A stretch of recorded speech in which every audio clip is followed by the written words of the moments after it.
Après 5 ans d'études dans le marketing et la communication, j'ai enfin fini par intégrer le monde du travail en rejoignant WeThings, l'entreprise française pionnière de la santé connectée. J'ai tout connu chez eux, je suis entré en stage, j'ai continué en tant qu'apprenti et je suis resté en CDI au titre de CRM Marketing Specialist. Je vous en parle peu habituellement, mais histoire de vous donner une idée de ce que je fais, en gros j'élabore des campagnes de communication à destination de nos utilisateurs. Que ce soit des messages, des emails ou des notifications dans l'app, si vous recevez quelque chose en tant qu'utilisateur de WeThings, c'est que c'est passé par mon équipe. En tout cas, avec cette évolution, on pourrait se dire que j'ai un petit peu d'expérience, un petit peu de bouteille, mais il n'en est rien, puisque j'ai rejoint le monde du travail en 2020. Tout ce que j'ai connu, c'est l'instabilité, les enchaînements de confinement, de règles sanitaires, de télétravail plus ou moins forcé, et que sais-je. Ma routine, je commence en fait à peine à la trouver maintenant qu'on a droit à un semblant de normalité, et putain, c'est dur de devenir un adulte, mais il le faut bien, et pour m'y aider, heureusement qu'il y a la technologie. Vous regardez Nightech, c'est Thomas, et aujourd'hui je partage avec vous les objets essentiels de mon quotidien,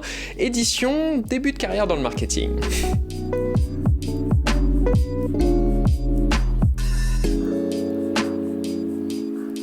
En bonne entreprise parisienne, les journées commencent relativement tard chez WeThings, dans mon cas dans les environs de 9h30 lorsque je me saisis de mon MacBook. Malheureusement pour moi, 2020 ça veut aussi dire que ma machine de travail, celle qui m'est fournie par WeThings, est un MacBook Pro 13 pouces Intel. Il s'agit du modèle d'entrée de gamme de mi-2020, toujours avec un Core i5 antédiluvien, mais sans clavier papillon. J'aurais pu tomber pire. Toujours utile que c'est cool d'avoir un Mac en entreprise, je profite toujours du magnifique design de cette génération, c'est mieux que rien, et bien horriblement bruyant avec ses ventilateurs, il fait tourner tous les logiciels dont j'ai besoin. Le gros de mon travail consiste à conceptualiser des campagnes de communication, à designer chacune des actions dans Figma, à les coder dans Visual Studio Code, puis je les envoie à nos utilisateurs, que ce soit dans l'application de WeThings, par email, par SMS, peu importe. C'est la version courte que je vous donne bien sûr, mais pour tout ça, ce petit MacBook Pro fait le boulot, en soufflant et dans la douleur, peut-être, mais il le fait. Et pour couvrir la complainte de ces ventilateurs et les inéluctables nuisances de l'open space, j'utilise quasi systématiquement les AirPods Max. À ma grande surprise, il s'agit d'un de mes plus grands coups de cœur de chez Apple de ces dernières années.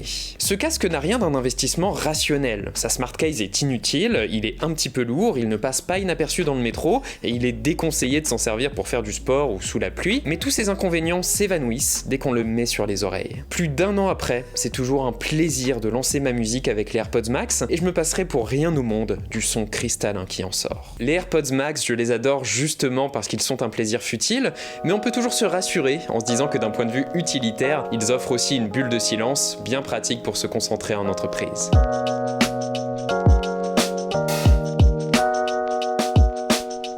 Et tant mieux, parce qu'il faut que je vous avoue que de la concentration, j'en ai bien besoin, étant donné que j'ai souvent des difficultés à rester concentré sur une même tâche personnellement. Au contraire, si je me laisse aller, j'ai plutôt tendance à sauter d'un sujet à l'autre de façon parfaitement contre-productive. Pour cette raison, mes AirPods Max sont liés à mon iPad Pro.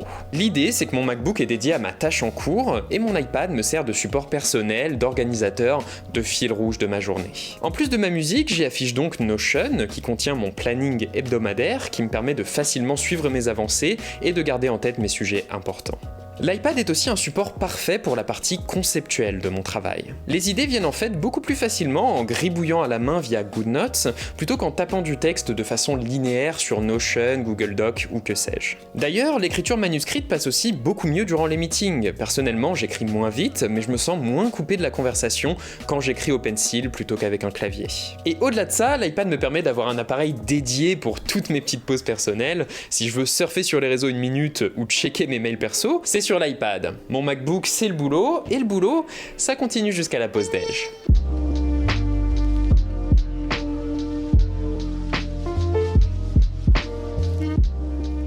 Le gros avantage de bosser dans une boîte de santé connectée, c'est que ça ne choque personne qu'on prenne 1h30, 2h de pause déj pour pouvoir aller courir. C'est ce que je fais personnellement, et justement en ce moment je suis en train de me remettre d'une petite blessure au genou, en partie grâce au Nike Joyride.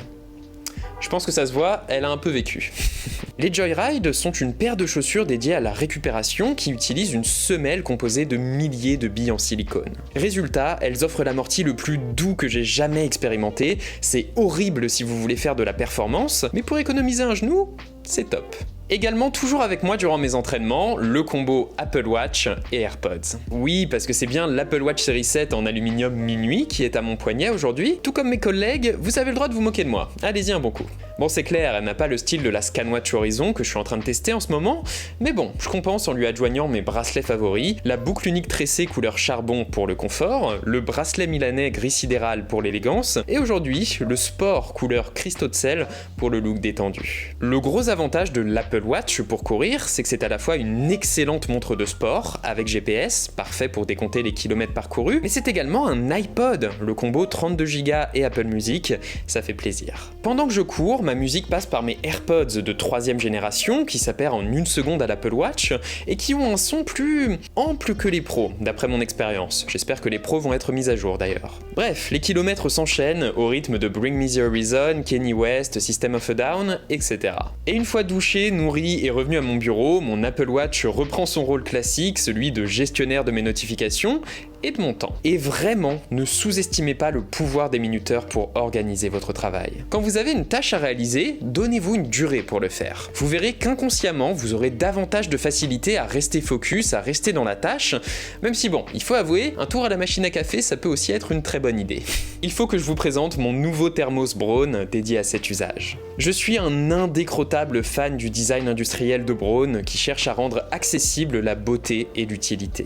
Bon, j'ai rien de particulier à dire sur ce thermos, c'est un thermos, il fonctionne, mais il est pensé pour fonctionner parfaitement avec leur machine à café multi-serve, elle possède même un mode dédié pour lui, ce qui veut dire que oui, il y a un écosystème Braun, chose qui m'a rendu encore plus fan de la marque.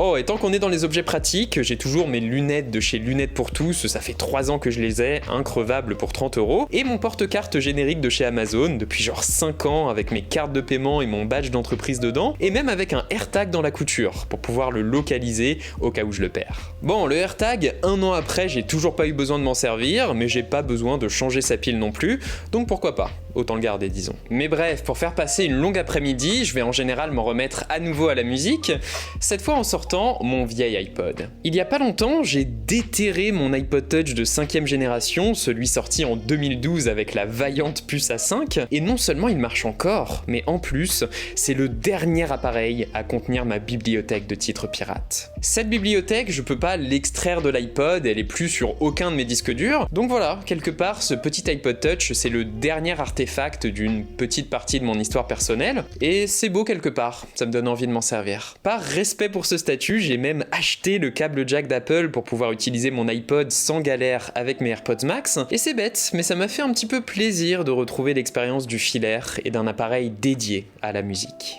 Bien sûr, aujourd'hui, n'achetez pas un iPod, et de toute façon, ayez bien en tête que le meilleur iPod disponible, c'est celui qui traîne déjà au fond de votre tiroir. Oh, et bien sûr, je suis pas fou, l'écoute de musique, ça passe aussi par mon téléphone. En ce moment, c'est l'iPhone 13 mini que me prête WeThings. J'ai aussi le Pro Max, mais j'apprécie vraiment l'expérience du mini, sa discrétion dans une poche, la possibilité de l'utiliser partout, tout le temps et d'une main. On a tendance à oublier la valeur d'une telle préhension, mais ça en fait un excellent compagnon de vadrouille, quand bien même son autonomie peut parfois être un petit peu juste, mais pour une journée de travail ordinaire, pas de souci. Et justement, ma journée se poursuit, et en général, je m'aperçois au détour d'une playlist que ma copine m'attend à l'appartement. Vers 19 ou 20 heures, je remballe donc toutes ces affaires dans mon indémodable sac à dos Tulle Litos, ou dans mon tote bag Team Pixel, en fonction de mon humeur, et je rentre chez moi. Alors pour être honnête, le but de tous ces objets compagnons, c'est pas forcément d'être des combles d'utilité, mais plutôt d'ajouter une touche de confort dans un quotidien qui, quand on est junior, peut souvent s'avérer un petit peu angoissant et instable. Et si vous êtes dans ma position, ou si vous vous apprêtez à l'être, je vous rassure, on passe tous par là, on fait avec, et un jour, on aura tous l'occasion d'être des vieux cons aux rênes de nos entreprises. Voilà, c'était Nightech, c'était Thomas, j'espère que cette petite vidéo vous aura plu, qu'elle vous aura éventuellement aidé. Si c'est le cas, comme d'habitude, vous savez quoi faire, le j'aime, le commentaire, l'abonnement et le partage, ça fait grandir notre toute petite chaîne, c'est grâce à vous et je vous en remercie. Et moi je vous dis à la prochaine tout simplement. Allez, salut.